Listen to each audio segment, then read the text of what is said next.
Որն է այդ քո ասած բարեկեցիկը, որ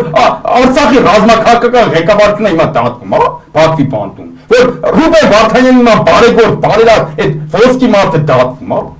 Դա քո ասած բարեկեցիկը, որ Արցախը հանձնել ես, որ ամեն օր մեր բաները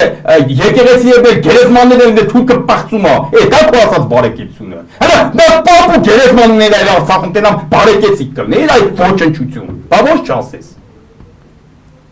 Որ ամեն օր մարդիկ ու սարսափի մեջ է, որ թուրքը կարող է մտի գա մեզ էսանի ձեր ասած դոմփի։ Հետեր սպանի կամ մենակ դոմփի։ Էդ է բարեկեցությունը։ Կարող է հայ որ հիմա ու սարսափի մեջ չի ապրում։ Չկա։ Դա բարեկեցությունն ասա։ Որն է բարեկեցությունը։ Հա թուրքի մոտ բարձր, որտեղ առաջ էլ հակառակն է, դուքն էլ թուրքի համար մենք ենք ահու սարսափ։